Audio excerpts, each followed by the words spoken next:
Me right now is former Reagan Budget Director David Stockman to talk more about it. David, good to see you. Thanks so much for joining us. Good morning. What do you think of the tax proposal out of the Trump administration? Well, I think it's a one-page, $7.5 trillion wish list that has no chance of being enacted and is pretty irresponsible this late in the game. Now, wait a second. How do you put a $7.5 trillion price tag on it when it hasn't been scored and they don't even know what deductions they're taking in or out? How could you actually put a charge on it when you don't even know what's in it? Well, more or less you can say that the corporate rate at 15%, the pass-through rate on all unincorporated businesses at 15% will roughly cost $4 trillion. $4 trillion. $4 trillion. Doubling the standard deduction will cost over $1 trillion. Getting rid of the alternative minimum tax will cost nearly $1 trillion. But even the Committee for a Responsible Budget said this plan can cost anywhere from $3 to $7 trillion. So, like, that's a $4 or $5 trillion gap there. I mean, nobody's putting a price tag on it. No, they said it was $7.5 trillion. I'm part of it. They said between 3 and 7. No, what they said, I'm part of that committee, so I know. What they said is the gross cost is $7.5 trillion. Maybe they can earn back $2 trillion through loophole closings and base broadening. My argument is, after they ruled out charitable contributions, which they did, after they ruled out home mortgages, which they did, after the Congress has said we won't touch the health care exclusion, which is $200 billion a year, it's logical that they're not going to take away your IRAs, 401ks, and employer pension preferences. That's another $200 billion. When you go through the math, there is no $2 billion that this Congress and this Republican Party will even remotely be able to put together. Putting the debate over how much it costs aside, Stephen Mnuchin and Gary Cohn have both said very clearly and adamantly that they believe growth will pay for some of this.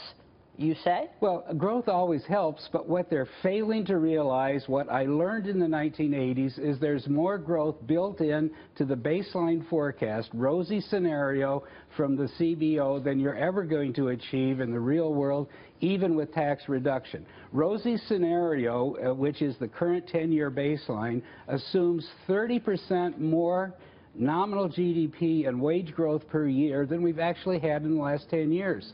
The White House, Gary Cohn, was assuming 70% more. In other words, 5% nominal growth rather than the 3% that we've had.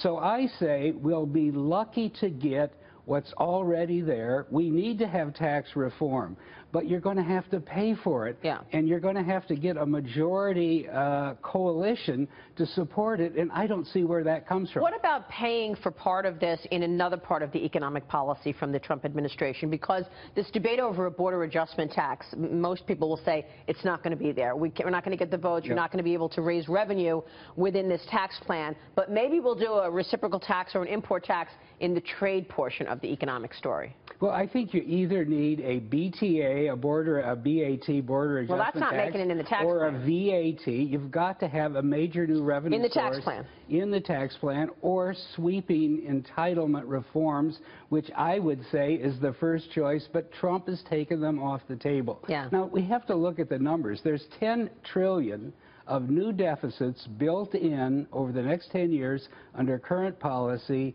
with rosy scenario economics. Now, if you're going to try to lay $2, $4, $6 billion in tax cuts on top of that, $1 trillion of defense increases, $1 trillion of infrastructure, the other things like veterans and so forth that he wants to raise, you are heading for a fiscal calamity. And that's why they can't, and this is the key thing, they can't pass a 10-year budget resolution that you have to get reconciliation.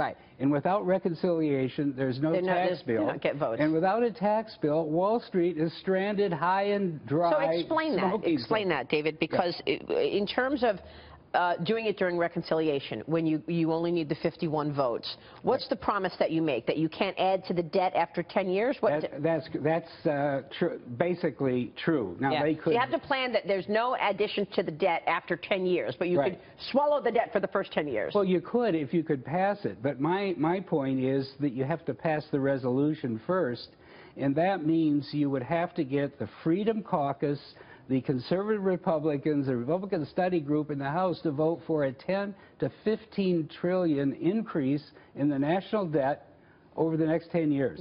That's what they're going to try to do in June. They won't get it done. Well, the debt did double under President Obama in 8 years, from 10 to 20 trillion. Yeah, because President Obama was all for more debt. There was a Democratic majority. Right. Most he said of the time, no problem. He Interest said rates no are at rock problem. bottom levels.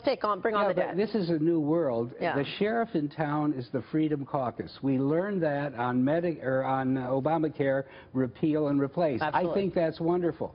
And they are not going to go for another doubling of the national debt from 20 to 40 trillion. And I think that the Senate is the same. I think the Senate moderates are also saying, look, we need some revenue raise here because we need it to be revenue neutral. Now, the Wall Street Journal today is reporting that calculating what middle-class families will pay is close to impossible.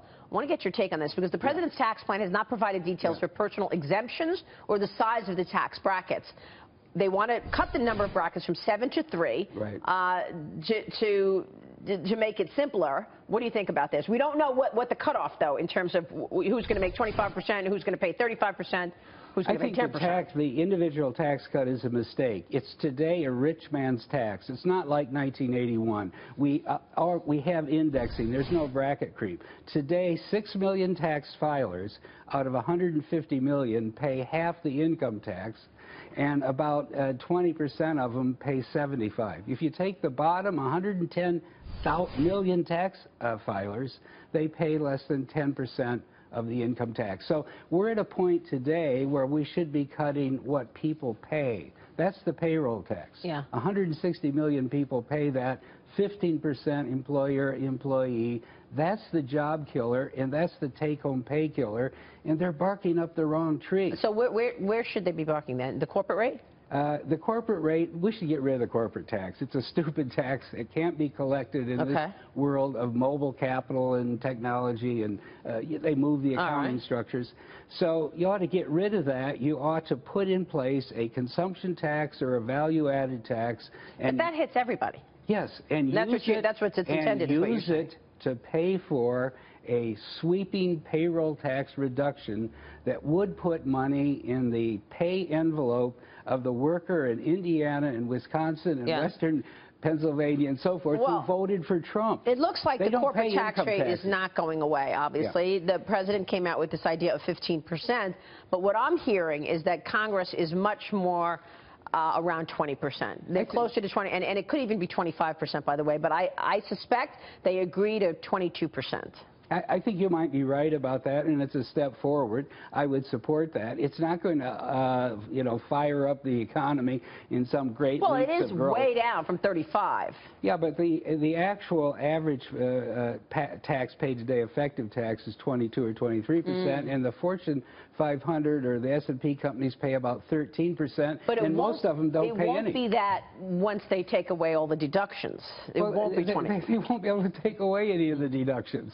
There is not a political consensus to do that. That's the problem with paying for the rate reduction. So you think we're going to have the kind of fight we saw for health care over this tax plan? Oh, but it'll be worse because they'll never get off the ground. And health care didn't get off the ground. They passed that in the House as a throwaway gesture to say they've done something. It's dead before arrival in the Senate. They'll never see the light of day of the House bill. And secondly, the Freedom Caucus says if you bring it back with 1 comma change, we're going to vote it down. So the real fact of life is there is going to be no Obamacare repeal. There is going to be no tax cut. There's going to be a massive political conflagration over what has happened in the last few days. Comey and this crazy inquisition on Russia meddling that's underway today. It's going to take the government into complete dysfunction and partisan rancor. Wow. David, we'll have to be watching that. Thank you for your insights. Yes. Thank you for your happy day commentary. David Stockman joining us there. That's great. Thank you. Coming up.